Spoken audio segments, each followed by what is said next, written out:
Disclaimer: ang sumusunod na kwento ay naglalaman ng mga kathang-isip lamang na elemento at nilayon para sa mga layunin ng entertainment lamang.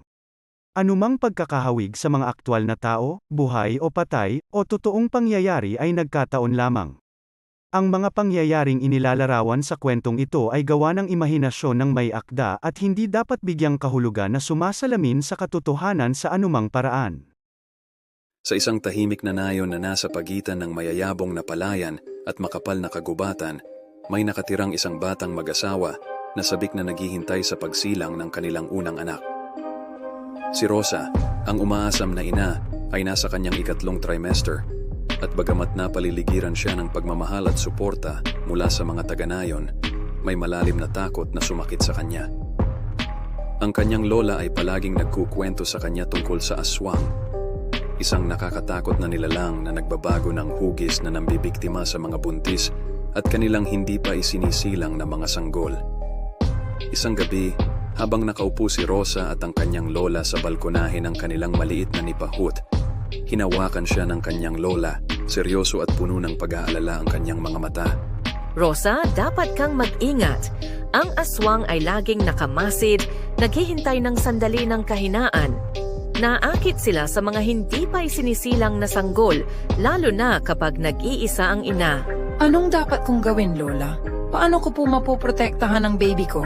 Itago mo ang mga ito sa tabi ng iyong higaan sa lahat ng oras, lalo na sa gabi. Kinatatakutan ito ng mga aswang at hindi na umaalis ng bahay kapag madilim. Naiintindihan mo ba? Tumango si Rosa, nakaramdam ng lamig sa kanyang gulugod. Nagtiwala siya sa kanyang lola, ngunit hindi niya maalis ang pagkabalisa na namuo sa kanyang puso. Pagkaraan ng ilang araw, ang asawa ni Rosa, si Carlos, ay kailangang umalis sa isang kalapit na bayan upang kumuha ng mga supply. Nag-aatubili siyang iwan itong mag-isa, ngunit kailangan nila ng pagkain at gamot para sa sanggol.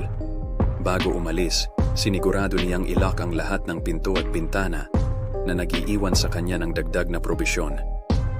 Babalik ako bukas ng hapon. Huwag kang mag-alala, Rosa. Manatili lang sa loob at magpahinga, magiging maayos ka. Nang gabing iyon, humiga si Rosa sa kama. Nagre-replay sa kanyang isipan ang mga babala ng kanyang lola. Inilagay niya ang bawang at asin malapit sa kama, gaya ng itinuro ng kanyang lola. Sa kabila ng kanyang pinakamahusay na pagsisikap na manatiling kalmado, ang lumalagong pakiramdam ng pangamba ay nananatili sa hangin.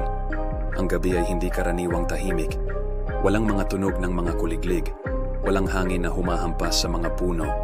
Walang iba kundi katahimikan. Nakahiga si Rosa sa kama. Nakatitig sa kisame. Sinusubukang iwaksi ang pakiramdam na may mali. Biglang may kumamot na ingay mula sa bubong. Sa una, ito ay malambot, halos hindi napapansin, ngunit sa paglipas ng mga minuto, ito ay lumalakas at mas mapilit. Nagsimulang bumilis ang tibok ng puso ni Rosa. Umupo siya sa kama, kusang inaabot ng kanyang kamay ang bawang at asin. Ang pagkamot ay naging tunog ng pag-scrape, na para bang kinakaladkad ng mga kuko ang bubong. Ang isip ni Rosa ay tumakbo. Hayop ba ito? O mas masahol pa ba ito? Her grandmother's words echoed in her mind.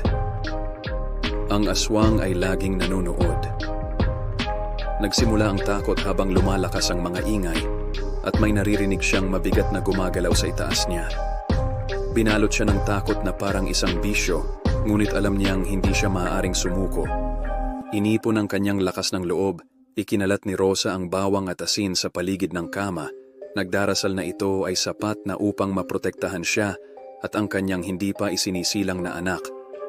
Biglang tumigil ang kalmot at nakakabingi ang sumunod na katahimikan. Napabuntong hininga si Rosa, nakikinig sa anumang senyales ng nilalang. Nang naisip niya na maaaring umalis na ito, isang nakakaiyak na hiyawan ang bumalot sa gabi, na sinundan ng hindi mapag-aalinlanganan na tunog ng malalaking, parang balat na mga pakpak na pumapagaspa sa itaas ng bahay. Si Rosa ay nanatiling gising sa buong magdamag, hawak ang kanyang rosaryo, sa sobrang takot na makatulog. Nang ang unang sinag ng sikat ng araw ay nasala sa bintana, sa wakas ay nakahinga siya ng maluwag. Ang aswang kung anuman iyon ay wala na. Kinaumagahan, bumalik si Carlos. Natagpuan niya si Rosa na namumutla at nanginginig, nakaupo sa tabi ng pinto na may nakakalat na bawang at asin sa paligid niya. Nang sabihin niya sa kanya ang nangyari, agad na nagtungo si Carlos para inspeksyonin ang bahay. Sa kanyang takot, nakita niya ang mahaba at malalalim na marka ng kuko sa bubong na parang may gustong mapunit sa loob. Bagamat hindi na bumalik ang aswang, ang takot sa gabing iyon ay nanatili kay Rosa ng maraming taon. Nagsilang siya ng isang malusog na sanggol na babae makalipas ang ilang linggo. Ngunit hindi niya nakalimutan ang tunog ng mga kuko o ang nakakatakot na hiyawan sa gabi.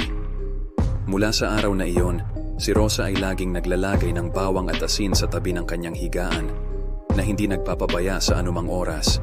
Batid na sa tahimik na mga nayon ng Pilipinas, ang aswang ay laging nakatago, naghihintay ng susunod na pagkakataon.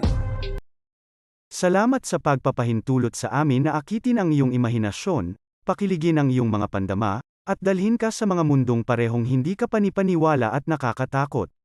Ang iyong feedback, komento, at pakikipag-ugnayan ay nagbibigay inspirasyon sa amin na patuloy na itulak ang mga hangganan ng pagkukwento at upang lumikha ng nilalaman na sumasalamin sa iyo sa malalim at visceral na antas.